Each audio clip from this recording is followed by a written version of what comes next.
On Story is brought to you in part by the Alice Kleberg Reynolds Foundation, a Texas family providing innovative funding since 1979. On Story is also brought to you in part by the Bogle Family Vineyards, sixth-generation farmers and third-generation winemakers based in Clarksburg, California, makers of sustainably grown wines that are a reflection of their family values since 1968.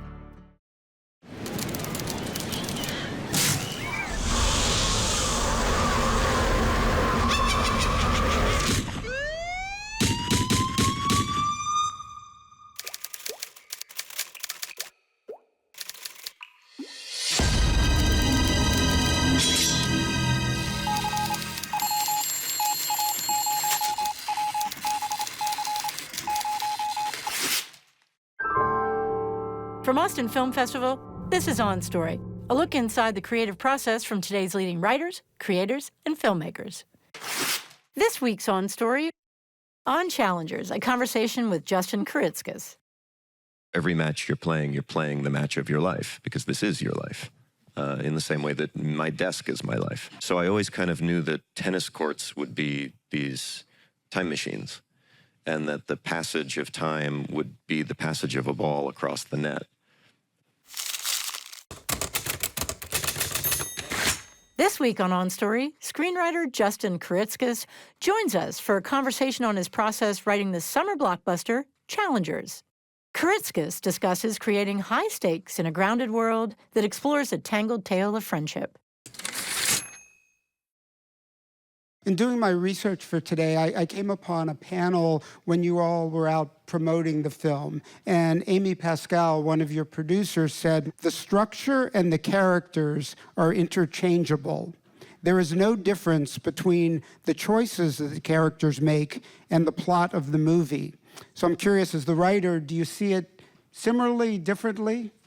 This movie kind of all came of a piece. When I got the idea for it, I already kind of knew what the structure was going to be. So there was never a world where these characters existed outside of this structure. It all kind of came from the inspiration to write the movie in the first place, which was that I was watching this tennis match between Serena Williams and Naomi Osaka in the final of the U.S. Open in 2018. And there was this very controversial call where Serena Williams was accused of receiving coaching from the sidelines. And at the time, you weren't allowed to do that. And I had never heard about this rule because I hadn't been a massive tennis fan. But it immediately struck me as this very cinematic thing where you were trying to have a conversation without language in front of a lot of people.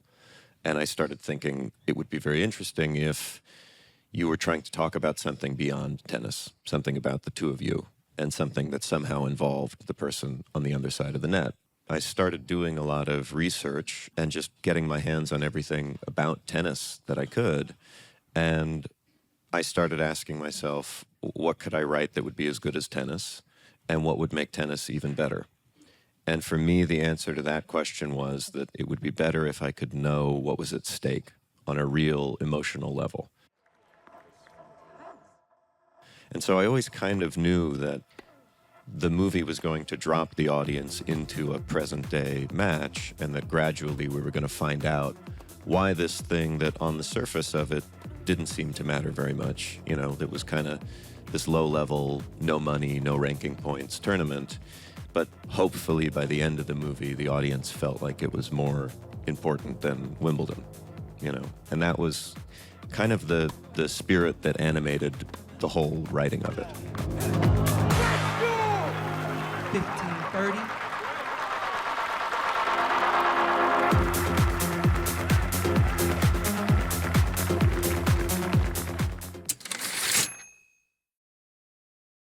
I counted 18 distinct time shifts. So the tennis match in New Rochelle is kind of is the ballast, but the narrative keeps shifting in chronology, sometimes back a few days, sometimes a few weeks, other times 13 years. I thought the sort of container of these people's lives was roughly the years between 18 and mid-30s, because that's the lifespan of an athlete. You know, 18 is when you're born, because that's the moment that they can start profiting off of you. And 35 is when you're dead. because you're useless, you know. Unless you're lucky and maybe you know, if you're Roger Federer and you can play until you're 40. But that's really this really brutal short container where most of what you're ever going to be remembered for is happening right then. And I think as a writer, that was very interesting to me and also really scary to me, you know, to think if I were a tennis player, I'd be over the hill. And so it was a movie I started writing right when I was, you know, 31. And so that was stuff I was thinking about. And I thought, what, you know, thank God I'm not a tennis player. Yeah. You know, I knew that a lot of that could be achieved contextually. And one of the first sort of thoughts I had about the way that the movie was going to move through time was that these people spend their whole lives on concrete tennis courts, for the most part. You know, courts that look exactly the same.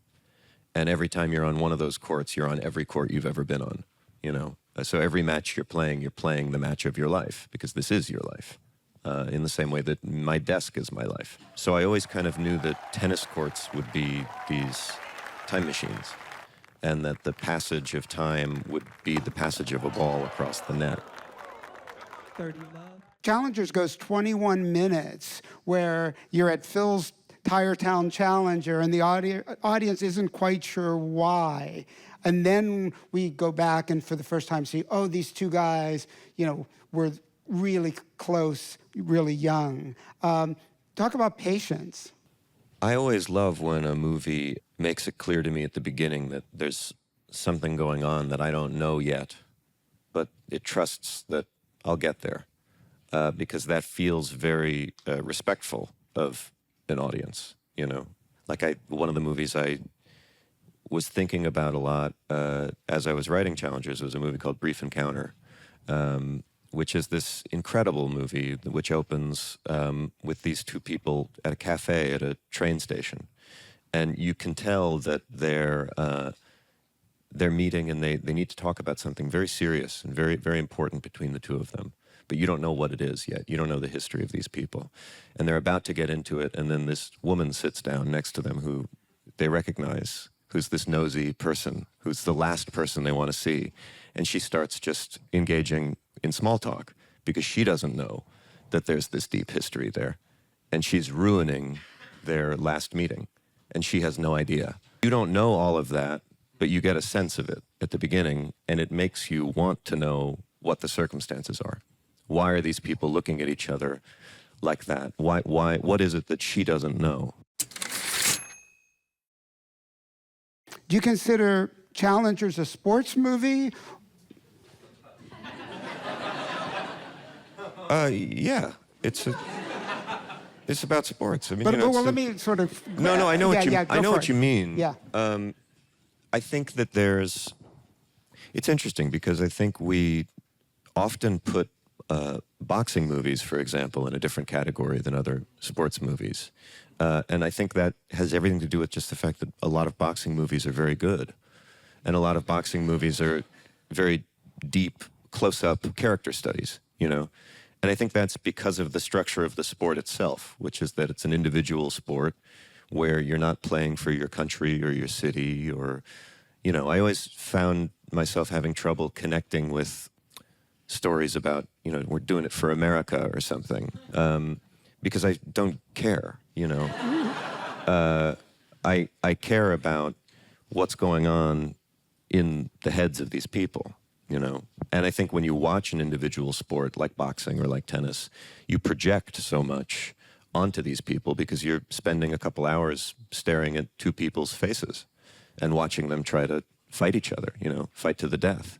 So I do think of it as a sports movie, but when I think about the sports movies that I love, you know, aside from boxing movies, I think about something like He Got Game, you know, the amazing Spike Lee movie, where the climactic pickup game is played in the dark in a park, you know, next to an apartment building. And if anybody was walking by on the street, they would have no idea what was at stake. It would just look like a father and son playing a game of pickup basketball. But because we know what's going on, we're watching it like it matters more than the NBA Finals, and it does. And that, to me, is much more exciting than a movie about, Game 7. Because I think you can make a great movie about that, but often I would much rather just be watching Game 7, or I'd much rather be watching the U.S. Open, because every moment of that is dramatic, and it's pure good drama, So if you're asking yourself the question, how do I bring something to this that the sport doesn't have in itself, then I think that leads you to make a movie like He Got Game, or, hopefully a movie like Challengers. And you intentionally sort of make it so we don't know who won this match. But it doesn't really spoil much, precisely because of what you're talking about, which is that hopefully by the end of the movie, for me, you come to realize that this is not about the score, that it doesn't matter, and that actually if we focus on that, it's not only besides the point, but it obscures the point.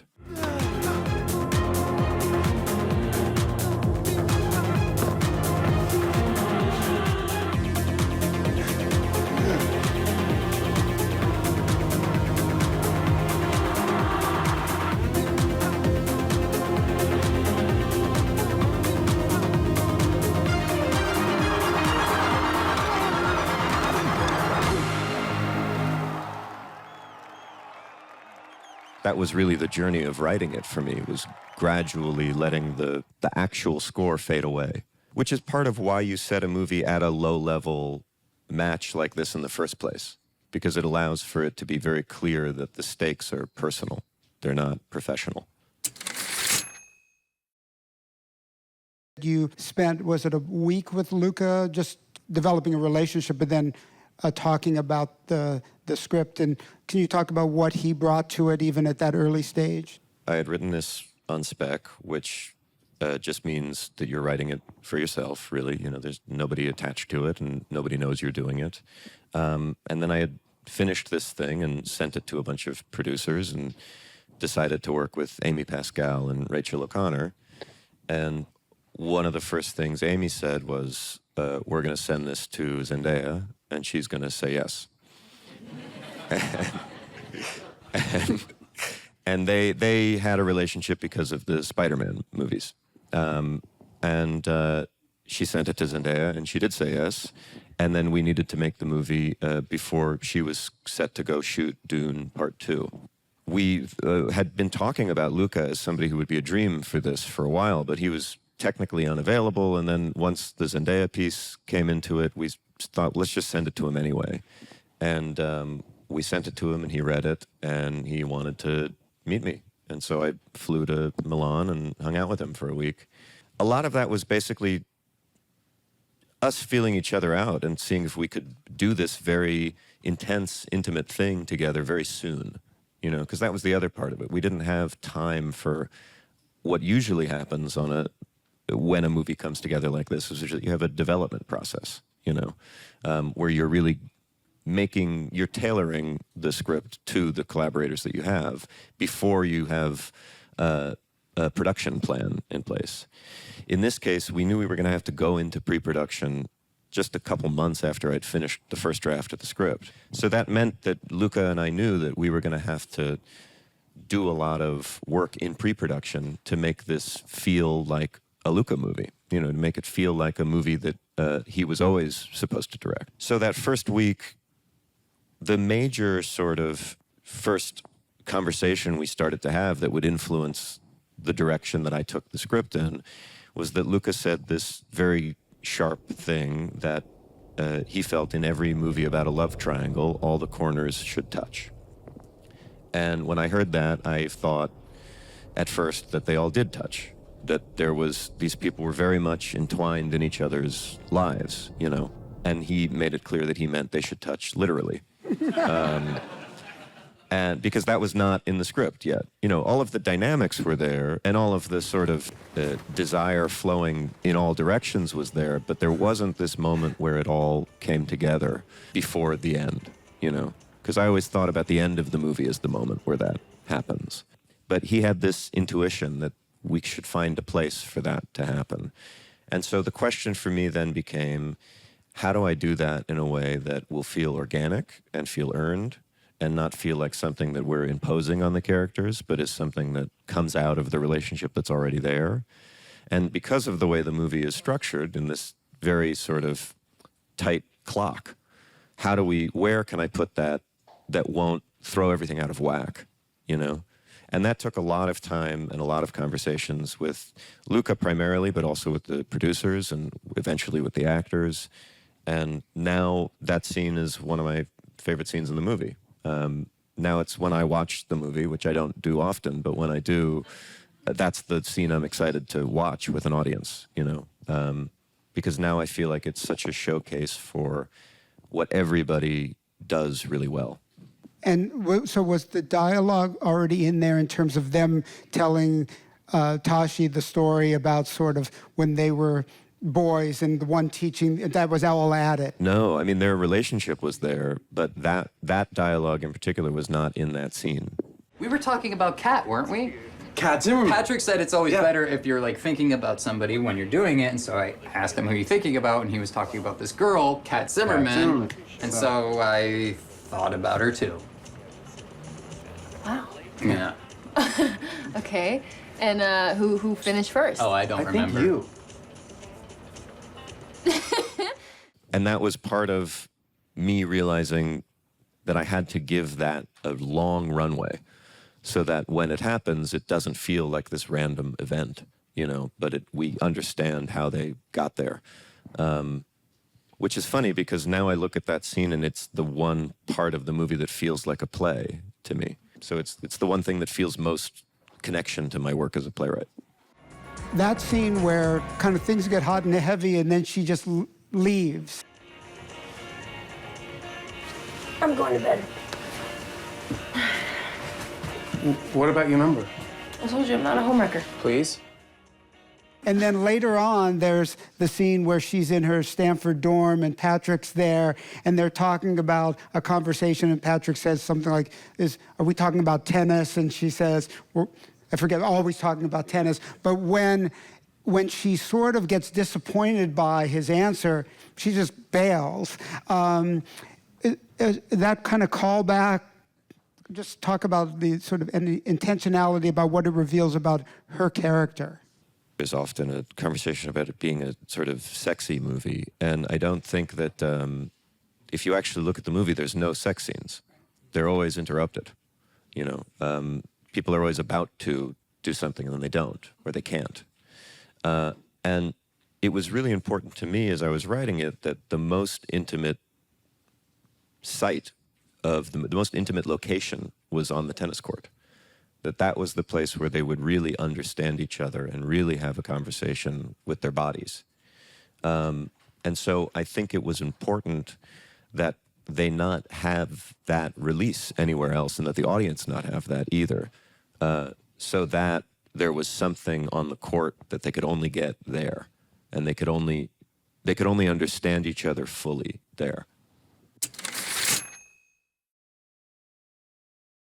How do you think about the use of callbacks in a screenplay? And there's several in Challengers that I'd love to hear your sort of how this came about. One would be the signal of the ball and the tennis racket. The thing with the ball and the tennis racket was actually one of the first images I had in my mind of the movie. And I didn't know what the context was, but I knew that that was going to happen. So I then had to figure out how to plant that and how to make it satisfying when it happens. So having something like that in mind, it's kind of like having a punchline for a joke before you know the setup, you know? And I think a lot of writing is like that. A lot of writing is about, you don't get to choose what comes for free, you know? So then the thing you have to work on is also not something you get to choose. And in this case, that came for free, this thing. But then I had to figure out how to make that land and how to make that mean something to an audience. The hugs, the two hugs. So you have this, you know, over-intense, over-exuberant hug at the beginning, and then the hug at the end where you start to see like the reconnection that goes back to the earlier hug. Yeah, well, these guys have had this very particular relationship where they've essentially grown up together, you know, and they're kind of more like brothers than they are like friends because, you know, I really started thinking about Patrick and Art as orphans. You know, they come from these nice families, nice by which I mean wealthy. You know, I don't know if they're nice families, but they come from privilege, these two guys. But they've been shunted off to this elite tennis academy to go be raised on tennis courts. And so they grow up with each other, you know. And when they lose that, they're losing something very significant. And meanwhile, Tashi is somebody who does have a family, and a very strong family, and one that she's expected to support. You know, she's going to be the person who lifts her family up into a completely different realm of living. And then that gets taken away from her. And so those kinds of familial dynamics between the three of them were very important to lock down. You're going to Stanford, right? Yeah, how'd you know that? I just accepted my offer and they mentioned you. Really? Yeah. Oh. You're not going pro? No, not yet. Why do you waste your time playing college tennis? Baby, I need to steal you for a second.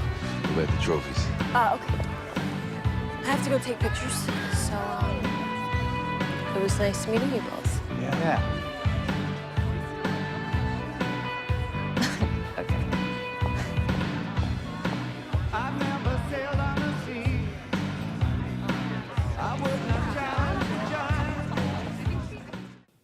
How did you think about those two themes of race and class, of how you wanted to weave them into the story, but maybe in a more subtle way? Sports are a place where class dynamics are just unavoidable. But what's ironic about that is that tennis is this very genteel sport where there's a very steep barrier to entry. You know, it's a very expensive sport. And again, it's an individual sport. So it's, even within tennis, there's the haves and the have-nots at the professional level.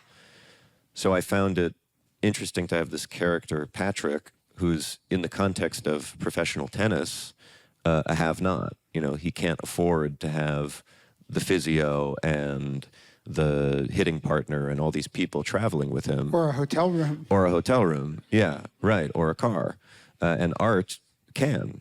Art can fund a whole army of people to get him ready for the game, but at the end of the day, they both have to get on the court and they're alone, right? All that stuff goes away. But of course, it never goes away either. You know, tennis is this, there's a myth that tennis is an individual sport, but when you watch tennis, the whole time they're cutting to the box. And you can see who's got a lot of people in the box and who doesn't. And so it was interesting to me to have a character like Patrick, who is extremely wealthy or comes from extreme wealth, but who's living as this journeyman, you know, down on his luck guy.